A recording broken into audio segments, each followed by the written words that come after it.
use a particular type of shofar for Rosh Hashanah as well. Okay, we started already? Did we start online? Yeah, we're starting. We started, you hit the button? Oh, so that means they can hear me talking right now? Whoever's there? Kenai Nahara. Thank you. Thank you for joining. Right? There is a new sheet. They were in the other room. If you can find them, fine. If not, I'll have to print some more for you guys after the shir. Welcome to all those that are online, to all those that are here in person in the class. Thank you for coming. And if you're on YouTube, you must right now, before we get involved in the class, hit subscribe and the bell so you always get notified every single time we are live and giving you a shir. Because that's the whole point of putting it online, is that you should hear it. Why else you think we're putting this thing online so that he should hear it? He's right here. He doesn't need it online for you to hear it. Right? I mean, he doesn't need it online for him to hear it, but you need it online for you to hear it because you're not here in Tzfat. If you want to come here to Tzfat and learn with us, I'm happy for you to come right now and learn with Tzfat. We're going to let you. This guy came all the way from Australia to learn here in Tzfat. You too can do that as well. And I'd actually be happier if you come to Tzfat and learn this in person, because when you're learning in person, it's a completely different atmosphere, a completely different experience, and it changes your life in a way that just doesn't work when you're going to watch me online. But if you're not going to come to Tzfat, then it's better that you watch me online, and therefore you have to make sure to share and share this video with other people, to like, to subscribe, to hit the bell so that you get notified every time that we are going live or uploading a new video. Okay, Shmuel's like, why are you talking to these people? It says right now zero online. Okay, give them some time, and they're going to watch back. All the people that come, they're going to watch back, and they're going to see what happened before, and then they're going to hear this. Okay? Anyways, oh, you see, look at that. We already have a comment. Please, they want a prayer for financial success. Should we pray for his financial success? Ask us after class. Maybe if you give a donation to the school, then we'll... Anyways, we'll deal with it. Okay. Anyways, we are discussing the rules of shofar. You know that thing? Does anybody have a shofar here, by the way? Anybody have a shofar here? We got a shofar? Do you have a shofar? Is there a shofar over there? Yeah. Go bring a shofar. Okay? We're learning right now why to bring a shofar. Why we blow the shofar on Rosh Hashanah. The truth is not why, because it says clearly in the Bible to blow it. We're talking about what type of shofar is kosher to blow on Rosh Hashanah. Okay? Could I blow a trumpet on Rosh Hashanah? Yeah. No, you're not allowed to. What's up there? It's muksa. Okay, that's another concept we've discussed and also in previous videos. But yes, it's muksa. Oh, here's a shofar. Now, I'm actually not sure if this is a ram's horn or if this is a goat's horn. It looks a little bit rammy, but it's very possible it's a goat's horn. The way I know that this might be a goat's horn is because I was actually involved in Australia with shofar factory. We used to make shofars with the kids, and for some reason it was much easier to make shofars with goat's horns than with ram's horns. And we used to tell the people in the community better not to blow the shofar on Rosh Hashanah, because we're really supposed to blow a ram's horn on Rosh Hashanah and not a goat's horn. And that's actually, we're going to learn some of those reasons right now when we're going to be discussing in the Gamara the reasons for why we blow a ram's horn and not a goat's horn and not a cow's horn and not some other horns that are out there. Okay? So let's begin in the Mishnah. The Mishnah starts out, Kol ha-shofar kseidim. All shofars are kosher, chutz mishel para, except that of a cow. Which means technically, since this is a goat's horn shofar, okay, a goat's horn shofar would be allowed, according to this Mishnah, to blow on Rosh Hashanah, right? Because it's called the shofar. Now, what is a shofar? What is a shofar? Horn. A horn? What about like a deer's horn? Is a deer horn a shofar? Deers don't have horns. Deers don't have horns? Then what do they have? Antlers. That's what you huh? You try to go to antler. Why? Why not? If you drill a hole through, make it hollow. The word shofar actually has in it, in ancient Hebrew, the word it's a hollow, right? It actually has a hollow, which is a naturally hollow horn. Now, a naturally hollow horn, you have many animals that have naturally hollow horns, including rams, goats, cows, certain gazelles. You know what it's called? The Yemenite shofar, the curly one. Do you know what that's called? Who knows the name in English of that animal? Huh? A what? An oryx. It's actually a certain kind of oryx, right? What is it? Anybody knows? It is called a kudu. Yeah, called a kudu. Yeah, it's an African animal. If you actually look it up on Google, Kudu, kudu. And the kudu horns were actually used by the Yemenites. I'm going to just share with you a little bit of some kind of a concept.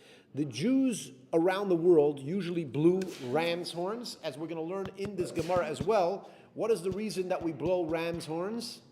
Why do we blow a ram horn on Rosh Hashanah? Huh? Hashem said to blow ram's horn on Rosh Hashanah? No, he did not say that. The Mishnah clearly said that all shofars are kosher for blowing on Rosh Hashanah, right?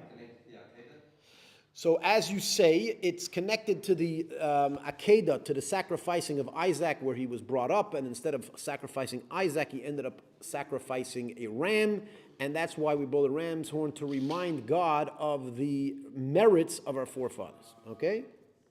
Now, if you guys wait long enough, we might actually blow the shofar here, but not right now because we have some material to cover, all right? Ready? Good. Okay, so the Mishnah opens up by telling you that any type of shofar is actually kosher, meaning a naturally grown shofar, a naturally grown hollow horn from an animal is kosher except a cow.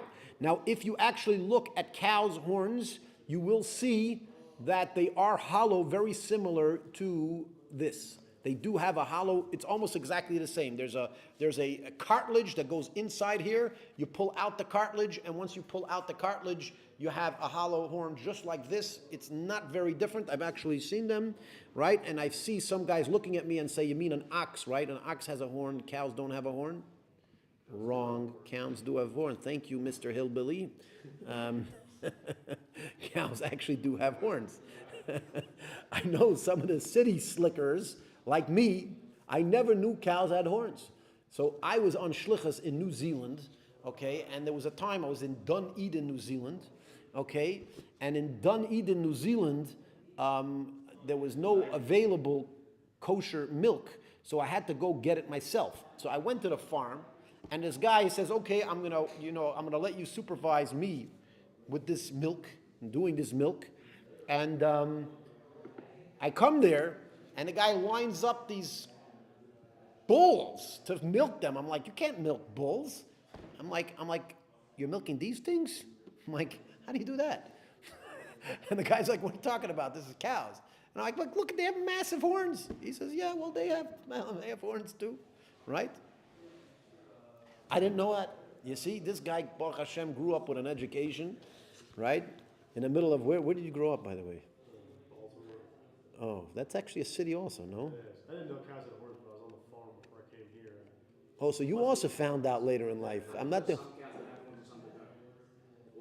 They cut. Sometimes they cut them off for safety. They have at least little horns. That naturally they grow horns. As far as I know, I've never actually been to a farm where the cows did not have horns at all.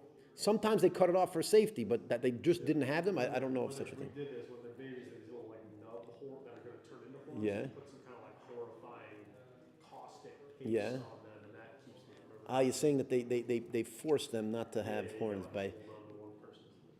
They do this crazy thing to it, and that's that. Well, there you go. We have some people in the class learned that cows have horns for the first time. Can I know how to? Right? Good. Now, so again, we said you cannot use a cow's horn or a bull's horn for a shofar. Why? Mipnei shehu karen, because that's considered a keren. In ancient Hebrew, there were different usages of words. Okay, there was a word called a shofar and a word called a keren. A keren is a different word. It also means a horn. And if you ask me how in English to differentiate between a shofar and a keren, you know what I'll tell you? I don't know. Does anybody here think they have a way of differentiating between two hollow horns? One's called a keren and one's called a shofar? I have no idea. Normally the Karen's talking more to like a manager or something and complaining. What's that? Karen's normally complaining to the manager. The Karens are complaining. Yeah. I was wondering where That's where the name. I was wondering where the name Karen. I thought some woman named Karen was just super annoying, and then they just made it up. Maybe it came from the Karen, like the chauffeurs, like this blowing. Yeah, it's an empty vessel blowing hot air. Huh? It's an empty vessel blowing hot air in somebody's direction. Well, isn't it kind of, Now you know where it came from, doesn't like, right? Now I'm trying to understand Dirtball over here because Dirtball is not in the class, but he's typing into our class. What is he watching our class live from the next room or something? Huh? What? I don't know. Where are you? Should be in the class, sitting down here. He's in the next room watching my class on the video. Like, what's wrong with him, man? Huh? Where is he? He might be resting. Huh? But he's typing into the computer He here. wasn't feeling good last night. But he's on the screen. Huh? Dirtball can be in multiple places. So you're saying that he's sitting in bed. He's like, I'm not feeling well, so instead of, I can't come out to the shears, but I'll watch it on the thing. unless he wants a few. That's a new use for this whole shtick that we started over here. I never knew it. All right. Good. Anyways, by the way, you should know this whole thing going online is very new in this yeshiva. We started this maybe like a week and a half toward the end of last term. And Baruch Hashem, the guys in the class like it because then I feel obligated to make a bit of a more exciting performance. Before I was this boring rabbi. Anyways, some people like it, some people don't. What are you gonna, You have to. That's how they do it. On the algorithms, they have to see the more people like it or the more people not like it. Right? That's what they have to figure. People react to it in any way. Yeah, if they react. That's right. If they react, A thumbs down and a comment, that's helping. That actually helps push me. Right? They're like, I want to get this video offline. I'm going blah blah blah blah blah blah blah blah, and all of a sudden it goes viral. All right. Anyways, okay. So as usual, we do have a machloikis over here. Rabbi Yossi says no. B'haloi kol hashofesh nikru keren. Rabbi Yossi says that all shofars were referred to as keren as well. Okay, that's it. And therefore, he even lets you use a cow's horns. Yeah, right? Now, just to remind you what's going on in the Mishnah says any naturally hollow horn could be used for Rosh Hashanah to blow the shofar, any hollow horn, and the Rabbi Yossi, except a cow, they say no cow's horns. Rabbi Yossi says no, you're even allowed to use a cow's horn. Now, why did the rabbi say you cannot use a cow's horn? Because it's called a keren, it's not called a shofar, and there's a difference whether it's called one thing or it's called the other. It's called technical Jewish stuff. Okay? Zell. Mr. Our thing, it looks like they pulled me off of Facebook over there. You have to get me back on. There you go. Yeah, there you go. I think you have to hit reconnect under there, no? No, it's on streaming it is to on? Facebook. Oh, okay. We'll talk to you about that after. Okay, good. What? There's what? Blood flow to the horn? I have no idea. I've never done biological research on horns. I'm saying that could be the difference. It's like one there's blood from one there isn't. That's again. It sounds like a good theory. It sounds like a good theory. However, I don't just like guessing. Okay. One thing I teach you guys in the Gamara is that Gamara is not a guessing game. In Gamara, you actually have to know what's going on. Okay, there's no guessing. You have to know, and I'm not going to guess. You're guessing that maybe there's a concept of blood flow, and you're guessing that maybe in one there is and one there isn't. That's a double guess, right? So go figure it out. After class, try to do the research, see if there is such a thing exists or not. Karen also kind of used to mean like corner. Like I remember. Correct. It does. Karen could also be used as the word corner, probably because a corner is kind of like a horn, kind of like goes around. So it could be that the similarity that a Karen kind of like goes around, so they call a corner a Karen as well. It could be they are both called a Karen, and it could be that that's the reason is because of Because also like because cow's horns generally they don't twist. Yeah. They're just like a Yes, correct. corner. So basically Correct. the other kinds of shofars twist. Maybe that's probably again. Correct. The general shofars that are used are very twisty, although there are some exceptions. There are some other animals that have very long, not like pretty straightforward horns. And by the way, we don't use those either on Rosh Hashanah for other reasons. But yes, good. So again, the Mishnah is very simple. We have two opinions. One opinion says that you could use everything except for a cow's horn, and one says even a cow's horn you can use. Right? Why? Because there's the concept of Keren, and Rabbi Yossi said that even the shofar is called a Keren in some places, and he quotes a verse that says that you blow the Keren by Yovel, and Yovel has the rule of a shofar, as we're going to learn that the rule of a shofar about Yovel is where we learn the rules of Rosh Hashanah as well, which means we're going to show you in the Gemara that there is a very strong connection between the blowing of the shofar on Rosh Hashanah and the blowing the shofar on Yovel. Now, some of you guys are probably asking, what is the difference between Rosh Hashanah and Yovel? Rosh Hashanah is the new year, which is done every single year. Yovel is once in 50 years. There is a Jubilee year, and I should say once in 50 years, officially there's supposed to be a Jubilee year, because at the current moment we do not celebrate the Jubilee year. There's a lot of technical Jewish mumbo-jumbo why that is. We actually need to get most of the Jews into Israel in order to reestablish that, and even in order to reestablish that, there has to be a lot of things have to happen before we establish the official Jubilee year. But similar to Rosh Hashanah, in the Jubilee year, they would blow the shofar on Yom Kippur. Okay, every year we blow the shofar on Rosh Hashanah, which is coming very soon, and Rosh Hashanah is what, in 3 weeks? Yeah. Should we blow the shofar? Did you guys hear the shofar? Did somebody blew the shofar? We'll do one blast of the shofar for anybody who wants to hear.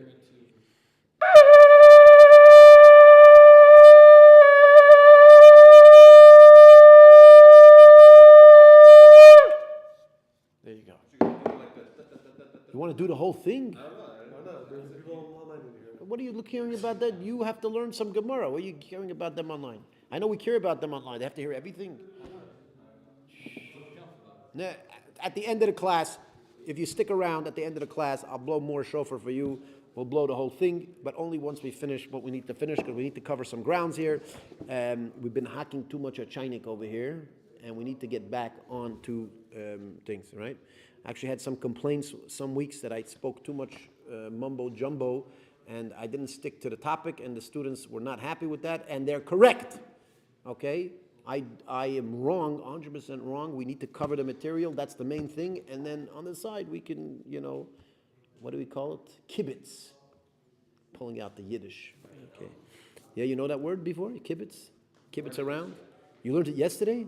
Wow, that was a word that my mama just pulled out of that. Yeah, and you learned it yesterday. Kenai Nahara. Gemara. Shapir kom Rabbi Yossi. So now the Gemara is going to try to analyze the Mishnah. And what does the Gemara start out? It seems like Rabbi Yossi came up with a good point.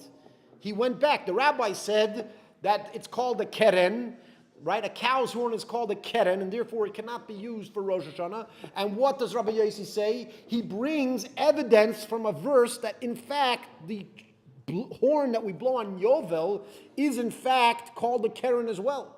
And if that horn is called a keren, and we said, as I told you earlier, that there's a connection between the shofar blowing on Yovel and the shofar blowing on Rosh Hashanah, so if on Yovel we blow a keren, therefore on Rosh Hashanah we can also blow a keren, which means we should be able to use a cow's horn.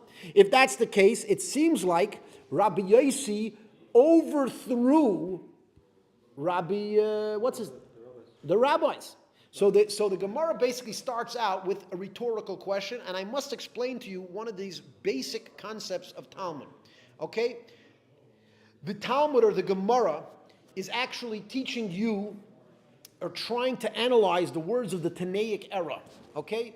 In the Amoraic era, which is the era of the Talmud, of the era of the Gemara, in this era, they did not decide that rabbis of the previous era were ever wrong.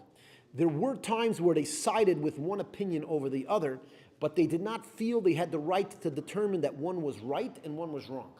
Amongst their own colleagues, there are times in the Gemara where the Gemara concludes that one rabbi was right and one rabbi was wrong, at least from a halachic perspective. There's spiritually, there's some Hasidic explanation that each concept actually had some point in the spiritual reality, but in our reality, we do determine that halachically it's inaccurate. However, with the Tanaic era, the Amoraic era would never determine that it's inaccurate. But they will try to understand it. So the Gemara, essentially, when the Gemara asks this question, it's not really a question, let's try to overthrow the Tanaic sage. No, that's not what it's about. Right? What is it about? It's about trying to figure out how this makes sense. It's trying to make sense of what the Tanaic era said. Okay, so it's really a rhetorical question. A rhetorical question is, didn't he answer him good? It's not a determination, and it's not even an attempt to determine that the Tanaic era sages were wrong. No, because the Gemara's era will never try to do that. We always assume that each one of them had a legitimate qualified point, right? However, we still need to figure out, it seems to be somewhat of a contradiction. We want to try to understand the contradiction, okay? What we did before, where it was like Rabbi Zeres, or I forgot the rabbi said Yeah. this, but really he said this, I comes completely against what he said. I don't know what you're talking about. Where did You we could go? bring me back to Gemara and we can look at it. And as I said, if it's an Amoraic sage, then there are times that we determine they're wrong. There's times where they determine that they were misquoted. There's a lot of different things that we can do. What he wanted to say.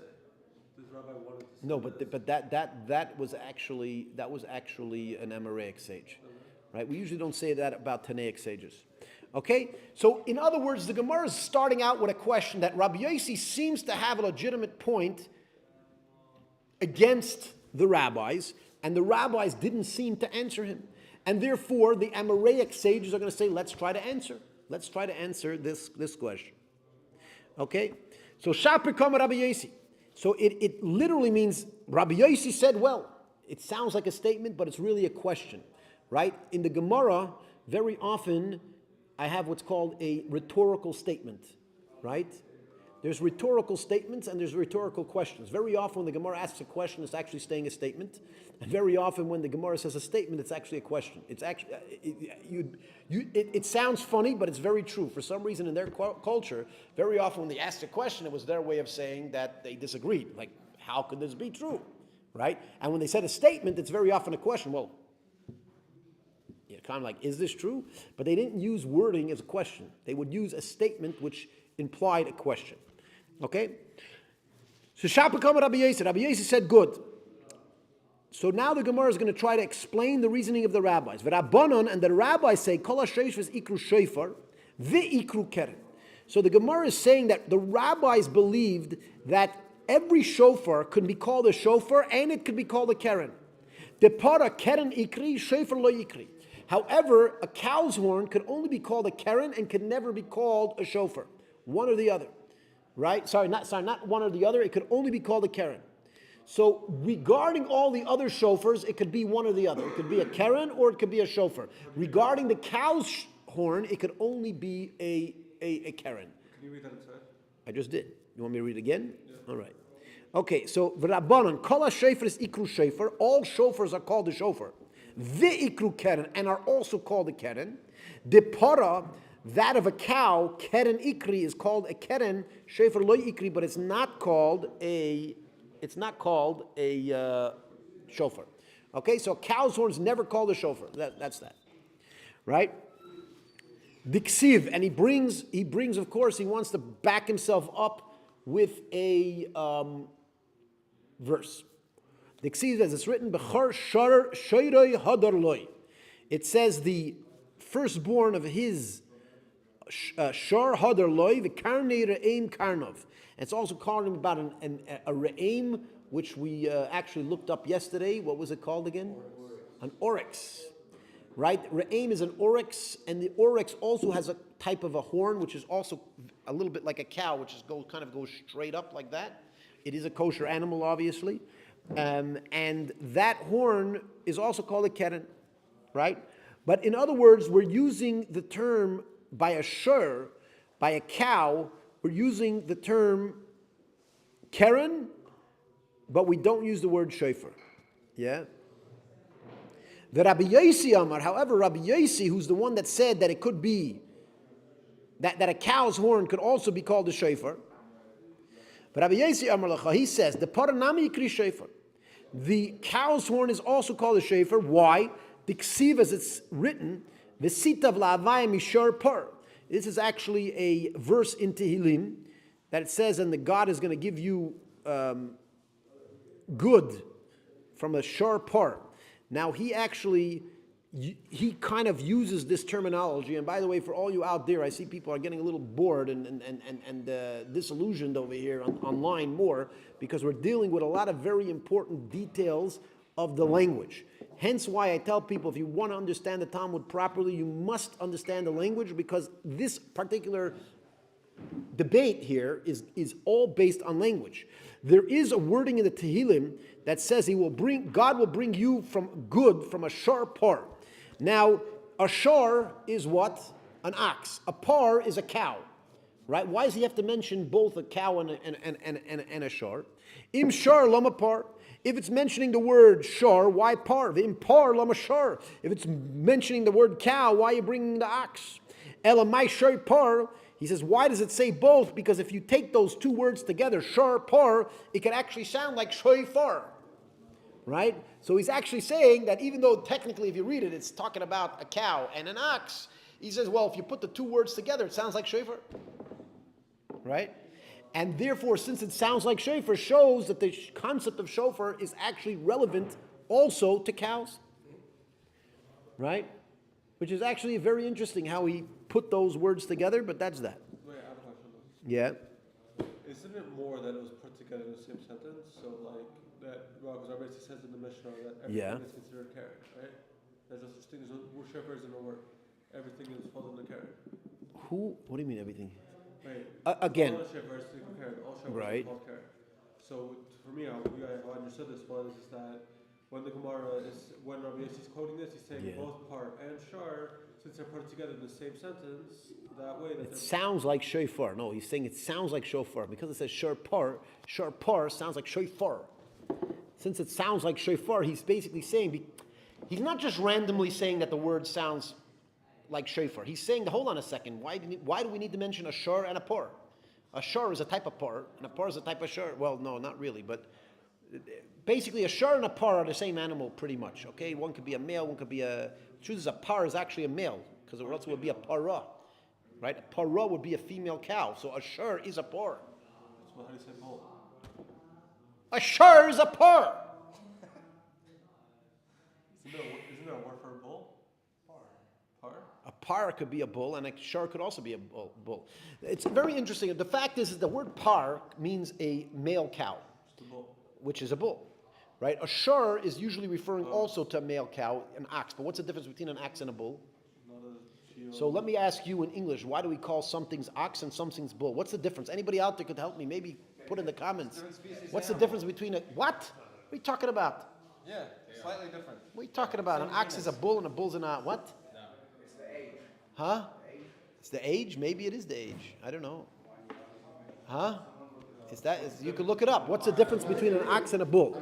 We're asking AI. Miss AI, please tell us what's the difference between an ox and a bull. What? Ox are bigger than bulls. But an ox is a bull. I think an ox is a beast bird. What's that?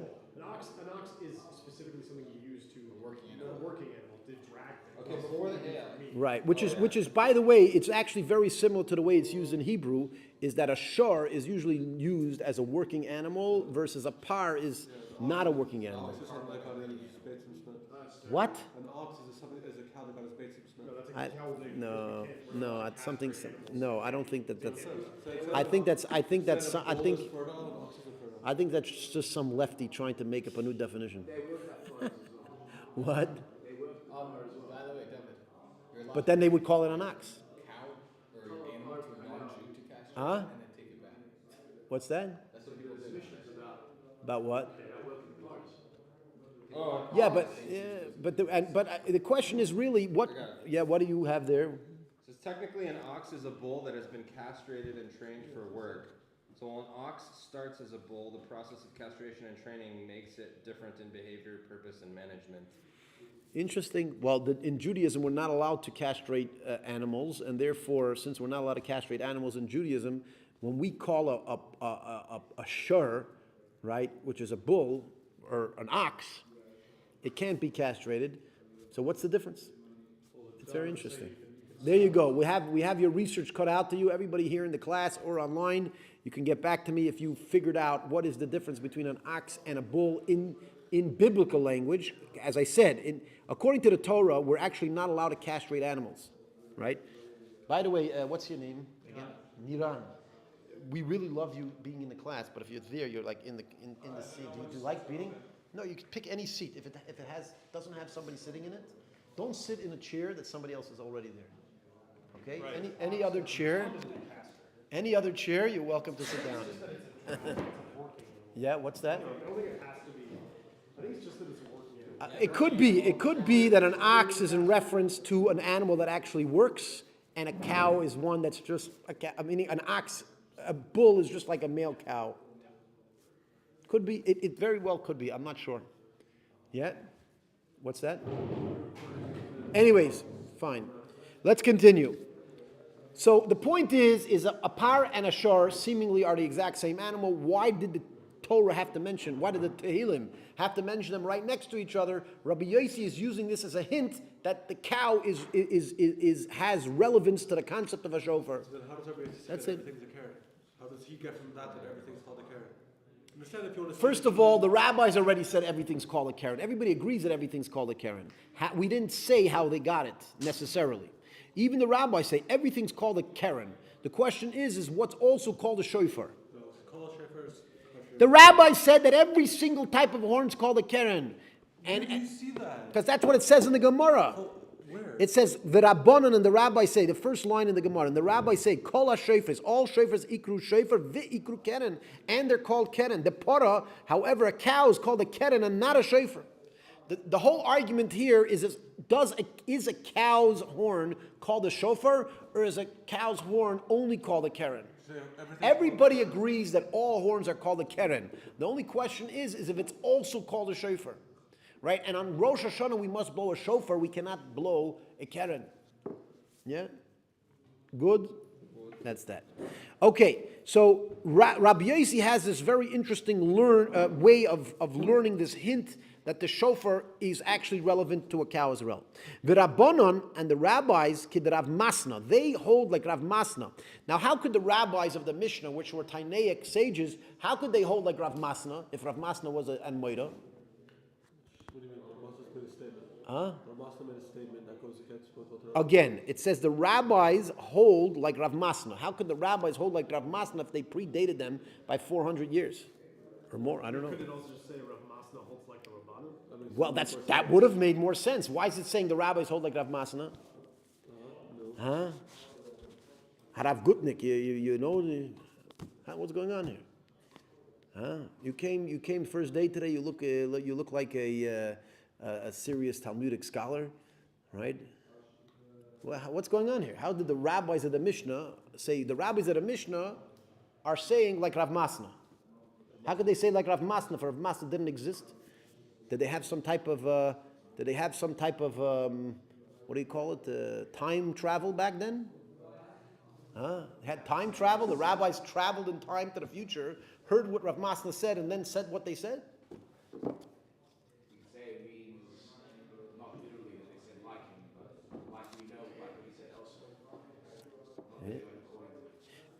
So again, if you would look at it, the way that English grammar today would work, it sounds like the rabbis are agreeing with Rav Masna, but that doesn't make any sense because the rabbis predated Rav Masna by a couple hundred years, right? But this is actually a very usual type of terminology in the Gamara. It actually is very common, where we're not saying that the rabbis are agreeing with Rav Masna. We're really saying that Rav Masna said something, and the rabbis must have subconsciously or even consciously known that fact and based their opinion on this fact. Even though we didn't know this fact until Rav Masna came around, but when Rav Masna revealed to us this fact, it now is evident that the rabbis knew this fact retroactively. So that means that nothing was said about this. Meaning that nothing the rabbis said will allow us to understand what they're talking about.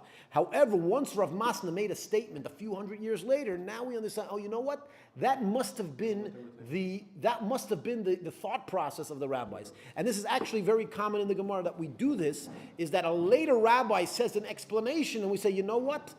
The only way to explain the previous rabbis is from the later explanation. Therefore, it must be that the later rabbis knew about this reasoning, and that was the basis of their statement, was this reasoning, even though we did not know that this reasoning existed until a later sage came and revealed it to us.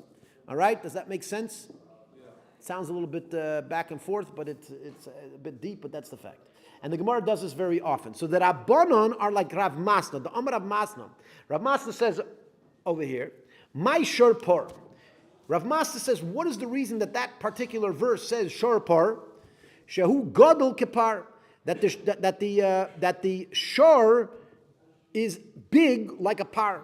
Now apparently maybe a shor was a younger ox and a par was an older ox, perhaps. But perhaps that's the way they used it in biblical language. But Rav Masna is basically saying that the shor was as big as the par, that the ox was as big as the bull, right? What's bigger, an ox or a bull? The same animal. Depends on the species. Huh? An ox is bigger? Well, no, it's the same thing. I think maybe what he's saying, because like David was saying, that you could hypothetically sell your cow to a goy, have them castrate it and then buy it back, or you could buy a castrated cow off of a goy. I hear what you're saying, which seems to be, you could do that, but it's hard for me to suggest that Jews were using all these oxen back then, the shor, and they were all doing this whole gambino, where they were, by the way, gambino is a very Israeli word. Gambino basically means like some type of a trickery to try to get a castrated bull and make it into an ox. It doesn't make sense to me. All right? Anyways, what was this? Somebody asked a good question there? I saw something come up there. No? What's that last one? When do you blow a ram's horn, then a cow horn? Can you tell me what's the difference? What's the difference between a cow's horn and a ram's horn? This is when you blow it, what's the difference? Is Oh, there a sound? no, they actually sound almost identical. I've actually blown a cow's horn as well. They're very identical. Yeah. By the way, these horns that we blow on Rosh Hashanah, the sound, I don't know why, but it carries very, very far. It's kind of like like when you have those ear raid sirens that we hear every once in a while here, right? They travel, you could hear them from really far distances, these as well. I actually have a friend who once went to a baseball game, and he took a shofar with him, and he started blowing the shofar, and he said he was like almost in the furthest seat in the stadium from the radio announcers. And he said that he was listening to while he was at the game, he was listening in his ear to the radio announcers. And when he was blowing the horn, he heard that the radio announcer was like, I hear this very interesting horn I've never heard before. And he was so surprised that he was like on the opposite side of the stadium, because the sound, even though it's not so loud, but the sound of the shofar actually carries very far. And as I said, between a cow and a ram, you probably cannot tell the difference between the two horns. Right? Horns are horns, and that's that. Yeah? Good. All right? So, again, the rabbis and Rabbi Yossi are arguing whether you could use a cow's horn. They're actually arguing on practical halacha. Are you allowed to use a cow's horn for Rosh Hashanah? Right? The Gemara is trying to analyze the basis for their argument. Right now, we said the basis for their argument has to do with how they interpret various biblical verses. That there's certain biblical verses that they feel will suggest that one is better than the other.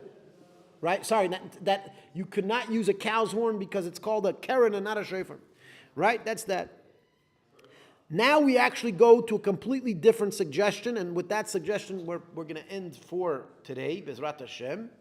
We're going to do one last piece of the Gamara. Where is it?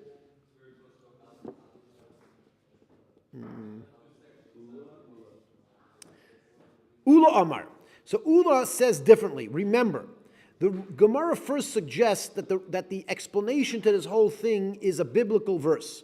Now the Gemara is actually going back and saying that has nothing to do with the actual argument. Now you're going to say, what do you mean? We just had this back and forth about these verses. Ula says that the verses had nothing to do with this argument. That the argument had to do with something completely different. What was the argument about? Ula Amar Ula says, Hainu Taimud de Rabbanan, the reason for the rabbis is as follows. Kid Rav Chisda, like the statement of Rav Chisda. The Amar Rav Chisda says, Mipnei ma ein kohen gadol nishknas bebigdei zav lefnai v'lifnim la'avid avoida. Why is it that the high priest does not go into the Holy of Holies in the Holy Temple, right? Why does he not go with his golden garments, right? As a matter of fact, the Kohen Gadol, which is the high priest in the Jerusalem temple, he used to wear 8 garments, and of them, 4 of them had a lot of gold on them. Okay? And when the Kohen Gadol on Yom Kippur, there was once a year we would go into the holiest part of the temple, and besides that one time of the year, no one would enter that holy part of the temple. There's one room in the temple that's called the Holy of Holies. You could look it up. And in the Holy of Holies, only one person went one time a year, and that's it. Okay? Unless they had to fix it up, and even then they had a whole trickery how they would put him in a box that had walls on 3 sides so that he can't even look at the Holy of Holies while he's fixing the walls. That's because if anyone else went in at any time or at that time, they would die. They would go poof. You know what poof is? No, I don't know. Microwaved by the ark. That's it. You see, today when science came out, there's all sorts of conspiracy theories of what this Ark of the Covenant was. It was a conductor, a high conductor of electricity, and it's going to zap somebody. The Hashem reactor. Hashem reactor. Anyways, so the question, Rav Chisda says, what is the reason the Kohen Gadol has to take off his golden garments before he goes into the Holy of Holies? He goes with only 4 of his 8 garments, and those 4 garments have no gold on them. There's a rule in the Torah that a prosecutor cannot become a defendant. Meaning a prosecutor cannot come the defendant. Let me tell you something out there. If you're ever in trouble with the law, okay, and you're looking to hire a lawyer, I'll tell you one lawyer you shouldn't hire. The prosecutor, right? Don't go to the prosecutor and say, you know what, I'll hire you as my lawyer. Why? Because the very fact that they were on the side of the prosecution means that they already are biased to the prosecution. And therefore, there's a problem with using something that's built to prosecute you for your defense. Now, what was the prosecution and what is the defense regarding this gold? Golden calf. Oh, brilliant dude over here. Can I know how to? The golden calf. Egel Hazohov. The golden calf was the reason why the Jewish people needed atonement. They needed to be atoned for the horrible sin of worshiping the golden calf. Now, the Kohen Gadol, on the Day of Atonement, if he's going to go into the Holy of Holies and say, listen, God, I want you to forgive us for the golden calf. Why should you forgive us? Because I'm dressed so beautifully in beautiful golden garments. It's like, hold on a second. You're reminding God of what happened. That's horrible. You don't want to remind God of the sins of the Jewish people. And the same thing would be with the Keren, with the cow's horn. So Ula says, the reason why the rabbis are arguing with Rav Yossi has nothing to do with biblical verses. It only has to do with the fact that because the cow, it was a golden calf, that's what we served. And on Rosh Hashanah, we're also kind of asking God for forgiveness, for repentance, for favorable judgment. Therefore, we should specifically not use the horn of a cow because it reminds God of the golden calf, right? So therefore, we should never use the horn of a cow. Because we're using the gold, so reminding of the gold. What does that mean? What's gold? We don't want to use the cow because it reminds Hashem of the golden calf. Right. But we do use gold as a atonement. Yeah, but not when we're actually asking atonement. Meaning, that's the whole point. On Yom Kippur, when we're asking atonement, we don't use gold. In other times in the temple, we do. And I know you're saying that we're asking God for atonement in the temple. I thought that was your exact point, that we're using the Kohen Gadol as No, we're not. No, he's specifically not. He has to take off his gold. Before Yom Kippur He has to take. specifically. No, on Yom Kippur, the Kohen Gadol, as a matter of fact, he dresses and undresses he dresses 4 times and he undresses 4 times. So he basically undresses and dresses. Okay, it sounds crazy. Most people get dressed once a day. The Kohen Gadol on that day got dressed, he had to get dressed 4 separate times, meaning undressed and dressed. Why? Because he had to undress of all his clothes. He would then dip in the mikvah and then he would redress with only 4 out of the 8 garments that he had. And then when he finished that particular service inside the Holy of Holies, he would leave, he would get undressed, go to the mikvah, and then get dressed again with the golden garments, right? So Basically, Ula is saying that the reason for this has nothing to do with biblical verses. It completely has to do with the fact the rabbis are saying don't blow a cow's horn that reminds God of the golden calf. Rather blow the ram's horn that reminds God of what happened with Abraham, which I'm kind of spoiler alert because we're going to learn that a little bit later in the Gemara. But not to use a cow because a cow represents the sin of the Jewish people. All right? So that's where we're going to end, because again, we have the Mishnah, which basically says the argument between the Rabbanon and Rabbi Yossi. We have now in the Gemara two explanations as to what the argument actually is. Okay, explanation number one, it has to do with technical biblical verses that whether it's called a keren or a shofar, etc. And the second one is because the cow represents the golden calf, and therefore we should not blow a shofar made out of a cow. All right, we good? So that's where we're going to end the class for today. I want to remind you, whoever was here last week, we're going to be testing today Fahering to make sure you know last week's material very well. Okay? That's going to be today, starting from as soon as we get off this video. Now, as usual, those of you who were here before know that when we finish the class, we open the floor to questions. You can ask a question on topic or off topic, whatever question you want. Anybody that's online that wants to ask a question, you simply have to put your question in the comments. If you're on Facebook, if you're on YouTube, if you're on Kick, you're on Twitch, wherever you are, you put your question in the comment and it comes up on our screen and we will attempt to answer the question. And by the way, anybody here live could also answer the question, but I did promise you that I'd blow the shofar properly when we finish the class. Yeah? All right, we're going to blow the shofar, and once we blow the shofar, then we're opening the floor for you guys to answer your questions. You ready? You ready?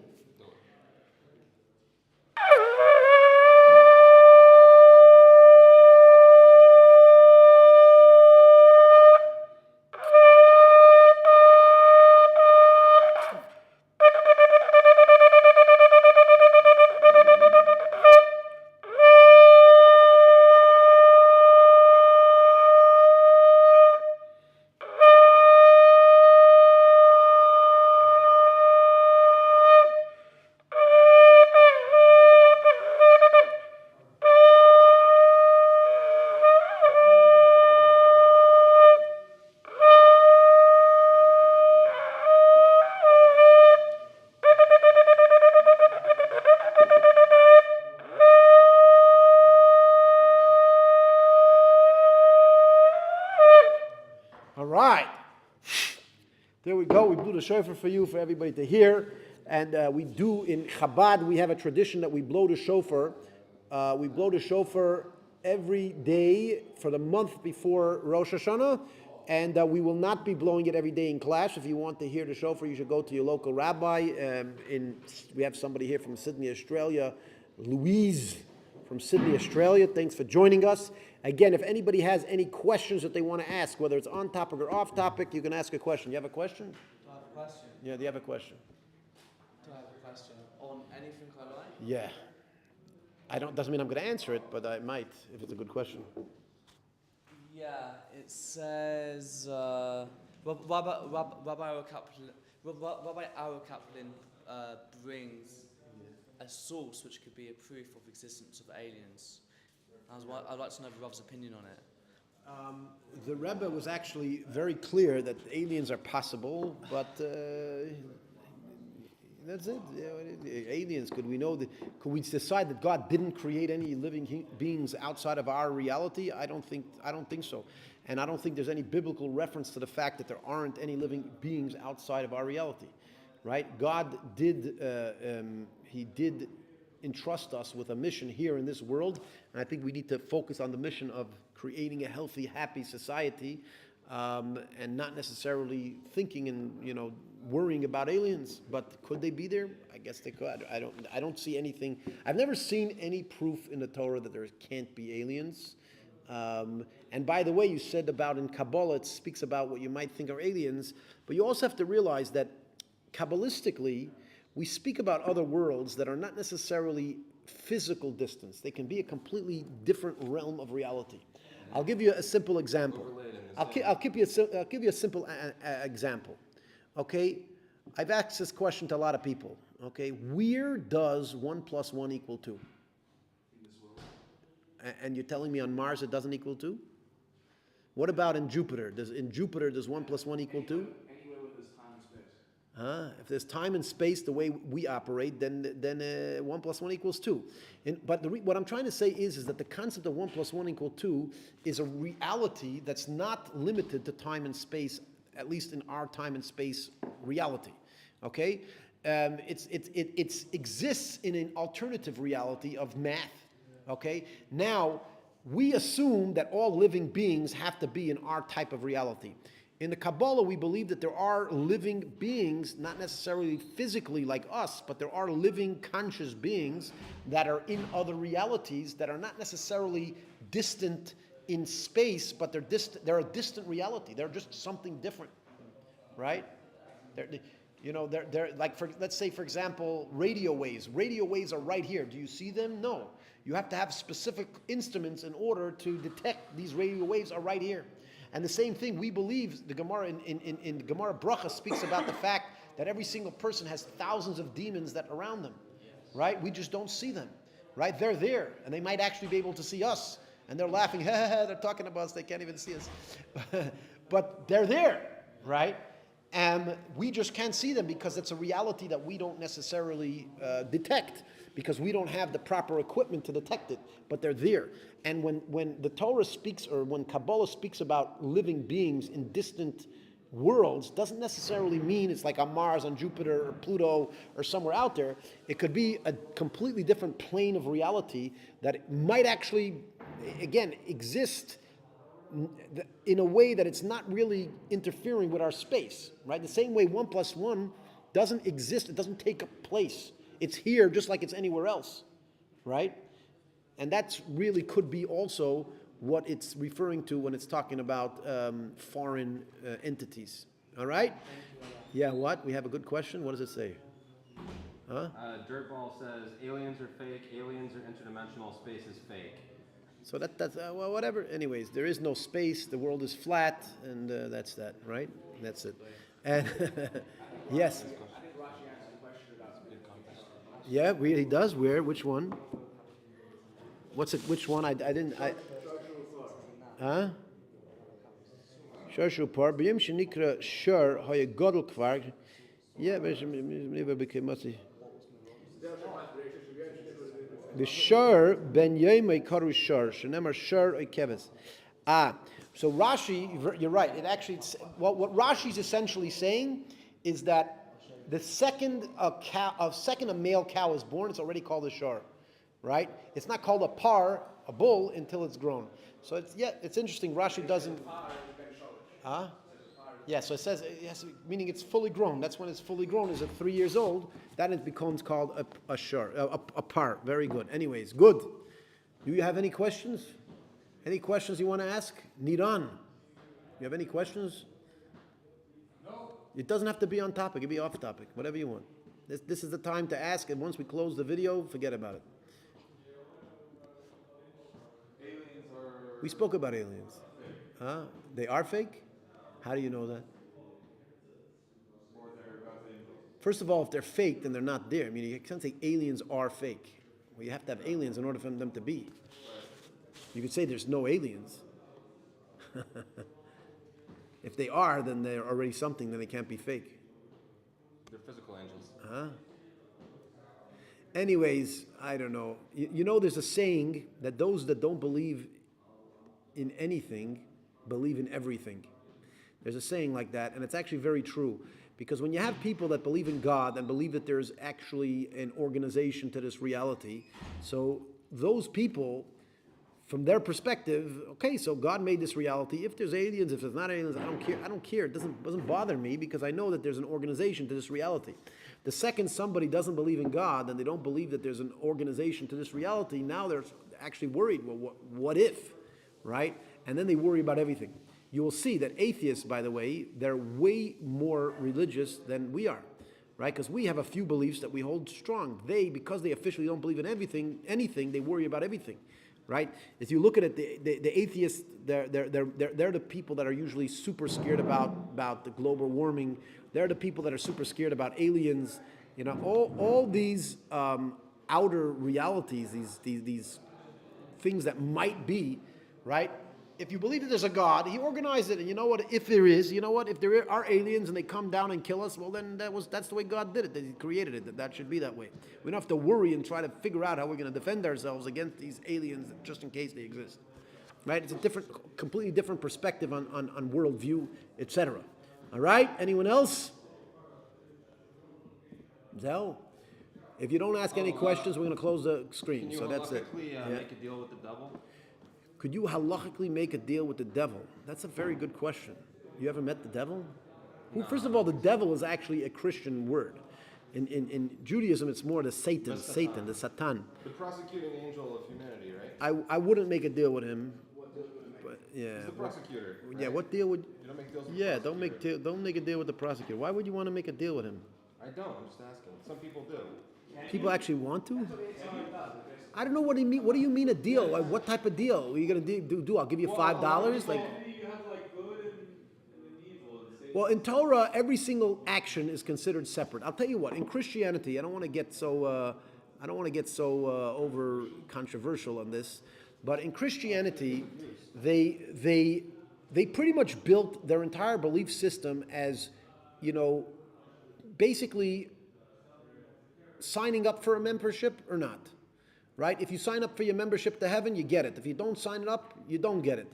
If you sign up your membership to hell, then you automatically get the membership to hell. Meaning, if you make a deal with the devil, you're getting in the devil. You make a deal with heaven, it's like making a deal, right? And so Christianity built this whole reality as, their whole religion is built on whether you joined or whether you didn't join, whether you believe or whether you don't believe.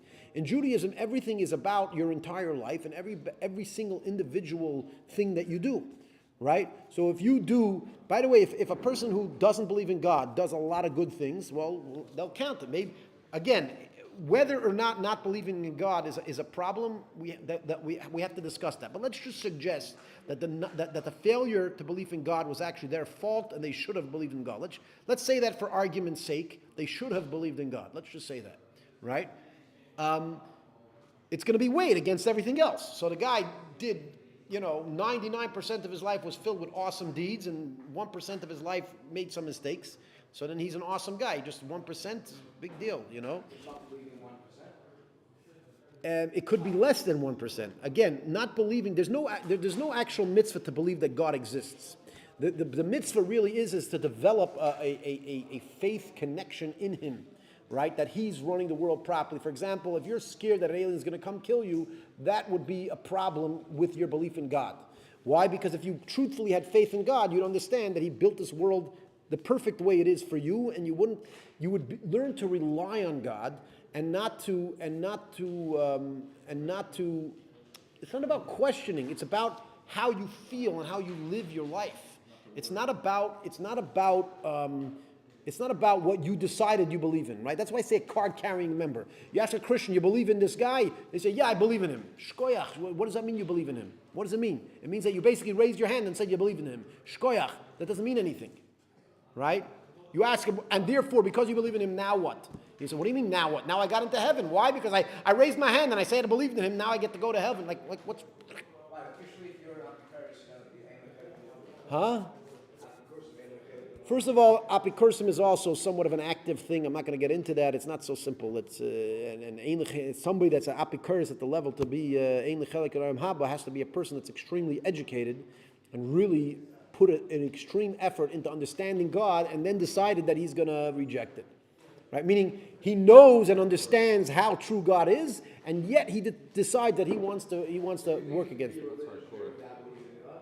100%. 100%.